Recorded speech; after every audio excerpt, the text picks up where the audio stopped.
नमस्कार, मैं धीरज कुमार आप सबका स्वागत करता हूं इंग्लिश इज जीनियस में।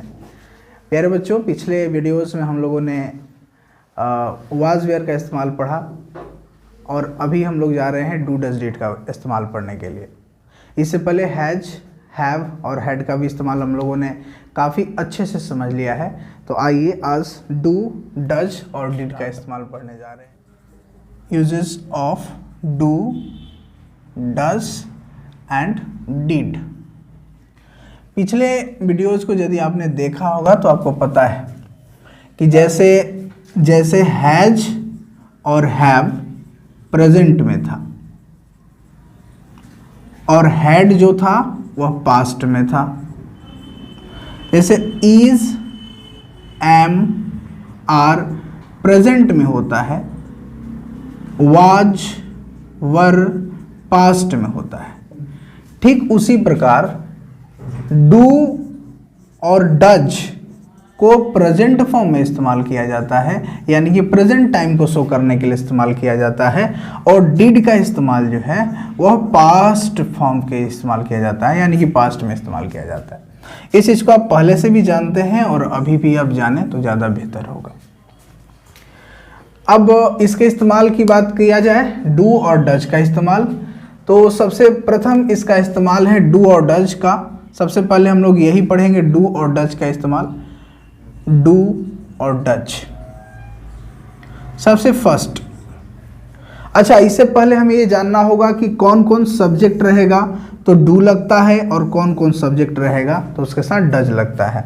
जैसे कि मान लीजिए कि डज का इस्तेमाल हमको वर्ब के रूप में करना है, तो यदि सब्जेक्ट ही हो, सी हो, ईट हो, वन नेम, कोई भी एक नाम हो, उन सब के साथ डज का इस्तेमाल करते हैं। डू का इस्तेमाल I, we, you, they, two names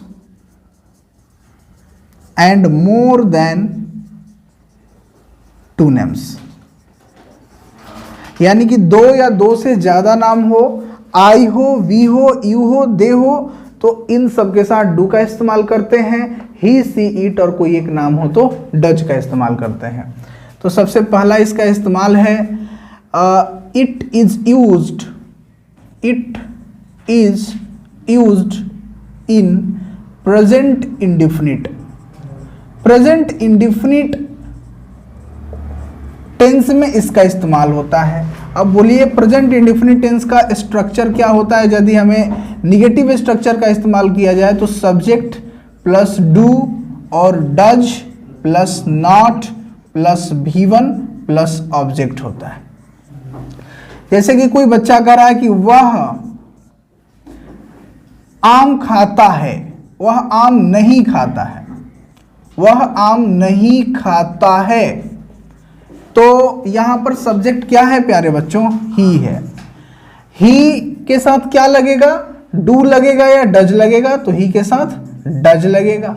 उसके बाद नॉट ईट अ मैंगो, यानी कि यदि सब्जेक्ट हमारा ही रहेगा तो डज लगेगा, यही सब्जेक्ट आई हो जाता तो डू लगता।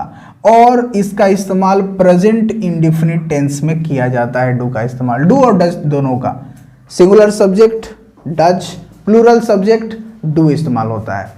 अब आइए इसका सेकंड इस्तेमाल समझते हैं, सेकंड प्रयोग समझते हैं। सेकंड को समझने के लिए एक छोटा सा एग्जांपल देते हैं, उदाहरण देते हैं। कभी कभार हम किसी कार्यों को करते हैं सिंपल तरीके से, लेकिन उसमें हम थोड़ा बढ़ा चढ़ा करके बोलना चाहते हैं, जोरदार बनाना चाहते हैं। जैसे कि हम दो तरीके से कह सकते हैं किसी चीज को, मैं खाता हूं, मैं आम खाता हूं, और मैं ये भी बोल सकता हूं मैं आम ही तो खाता हूं। मैं क्रिकेट खेलता हूं, मैं क्रिकेट ही तो खेलता हूं।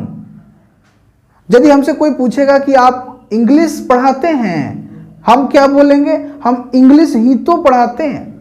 यानी कि जब कभी भी हमको जोरदार तरीके से बोलना हो, अपने आवाज को और अपने एक्सप्रेशन को थोड़ा जोरदार बनाना हो, इम्फेसाइज बनाना हो, तो वहां पर हम लोग डज का इस्तेमाल करते हैं या डू का इस्तेमाल करते हैं। स्पेशली कैसे, आइए देखते हैं। जैसे कि मान लीजिए to emphasize the sentence, emphasize the sentence. Sentence को emphasize करने के लिए किया जाता है।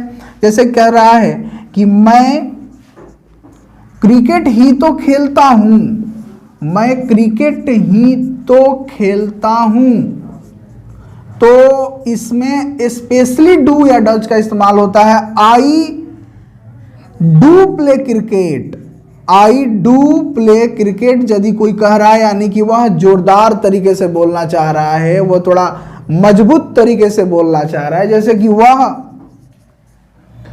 आम ही तो खाता है, वह आम ही तो खाता है, यानी कि क्या हो जाएगा, he does eat a mango. यानी कि दो इस्तेमाल हम लोगों ने पढ़ा डू और डज का।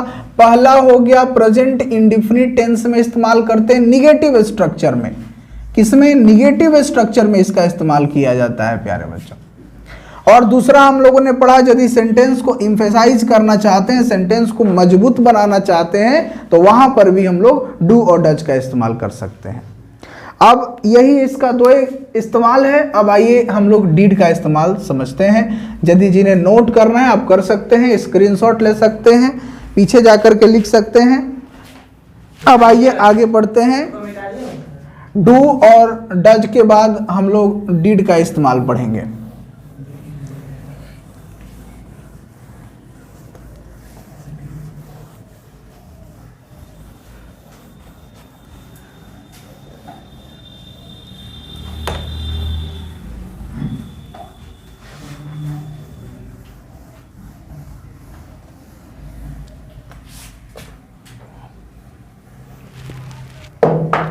देखिएगा, जैसे कि पिछले वीडियोस में हम लोगों ने देखा कि हैड सभी प्रकार के सब्जेक्ट के लिए लगता है। जो भी आपके पास सब्जेक्ट है, राम, मोहन, सोहन, ही, सी, इट, दे, यू, वी, सभी प्रकार के सब्जेक्ट के साथ जिस प्रकार से हैड का इस्तेमाल होता है प्यारे बच्चों, उसी प्रकार से डीड में भी किसी भी प्रकार का सब्जेक्ट हो सकता है। इसमें सिंगुलर सब्जेक्ट, प्लूरल सब्जेक्ट नहीं होता है। इसमें ही, सीट और आई, वी, दे में कोई डिफरेंस नहीं होता है। कोई सब्जेक्ट उसके साथ डीड का इस्तेमाल किया जा सकता है। लेकिन इतना तो हम जानते हैं कि डीड का इस्तेमाल प्रेजेंट में नहीं, इसको हम लोग पास्ट में करते हैं, पास्ट इंडिफिनिट में करते हैं। तो आइए डीड का हम लोग पहला इस्तेमाल पढ़ते हैं। It is used in past indefinite.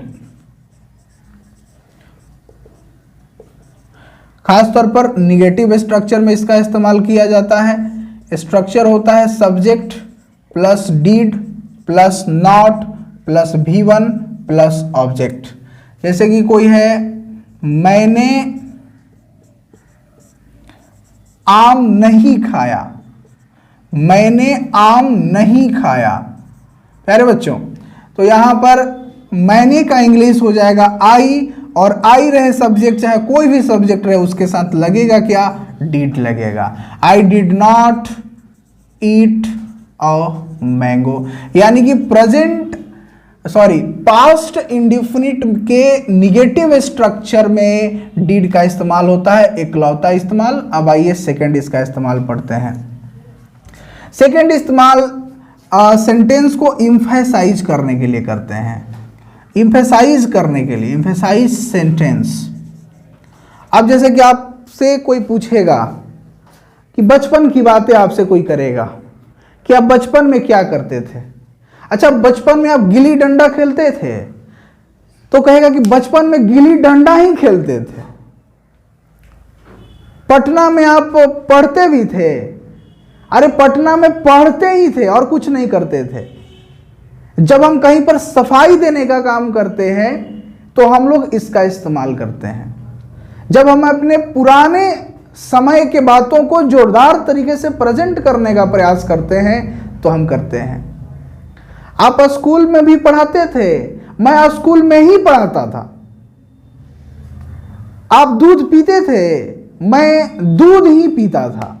यानी कि जब किसी बात को हमें जोरदार तरीके से बताना हो और वह प्रेजेंट का बात नहीं, पास्ट की बात हो, पुरानी बात हो, उसको दर्शाने के लिए हम लोग डिड का इस्तेमाल करते हैं। प्रेजेंट के लिए क्या इस्तेमाल करेंगे? डू या डज इस्तेमाल करेंगे। मैं खाता ही तो हूं, मैं हंसता ही तो हूं, मैं पढ़ता ही तो हूं, मैं अंग्रेजी ही तो बोलता हूं, मैं मोबाइल ही तो चलाता हूं।